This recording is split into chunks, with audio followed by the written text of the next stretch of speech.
ખાઝાનગરમાં જાહેરમાં હત્યારો સાથે આતંક મચાવી બે ઈસમો પર હુમલો કરનાર ચિયા ગેંગને પકડી પોલીસે સરઘસ કાઢી લોકોમાંથી તેઓનો ડર દૂર કર્યો હતો। સોમવારના રોજ સાંજના સમયે મુસ્લિમો રોજો છોડી રહ્યા હતા તે સમયે સલાબતપુરા પોલીસ મથક વિસ્તારમાં આવેલ ખાઝાનગરમાં ખુલ્લેઆમ હત્યારો સાથે આતંક મચાવી બે લોકો પર હુમલો કરી અન્ય વાહન ચાલકો પર હુમલો કરનાર ચિયા ગેંગના આતંકનો વિડીયો વાયરલ થયા બાદ સલાબતપુરા પોલીસ એક્શનમાં આવી હતી અને ચિયા ગેંગના બે આરોપીઓને ઝડપી પાડી સલાબતપુરા પોલીસે બંનેનું સરઘસ કાઢ્યું હતું અને આ વિસ્તારમાંથી તેઓનો આતંક દૂર કરવાનો પોલીસે પ્રયાસ કર્યો હતો। પૂરા પોલીસ સ્ટેશન વિસ્તારમાં એક મસ્જિદ પાસે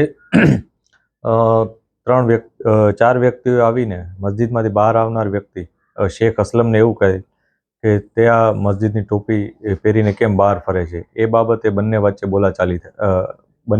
લોકો વચ્ચે બોલાચાલી થયેલ।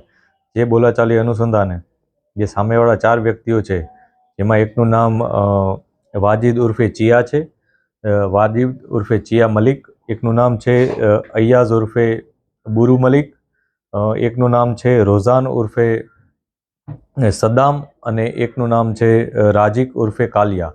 આ ચાર વ્યક્તિઓએ શેખ અસલમ નામના વ્યક્તિને ધોકા અને બીજા ઘાતક હથિયારો વડે માર માર્યો હતો। જેના અનુસંધાને પોલીસે આ ચારમાંથી બે વ્યક્તિઓની ધરપકડ કરી છે। બે વ્યક્તિઓની ધરપકડ માટે પોલીસ અત્યારે તેઓને શોધી રહેલ છે। આ બનાવમાં હકીકત એ મુજબ હતી કે જ્યારે ફરિયાદી મસ્જિદમાંથી નમાઝ પઢીને જે રમઝાનનો સમય અત્યારે ચાલી રહ્યો છે ત્યારે તેઓ રોજા માટેના સામાન લઈ અને જતો હતો અને મસ્જિદમાંથી નમાઝ પઢીને બહાર આવ્યા હતા।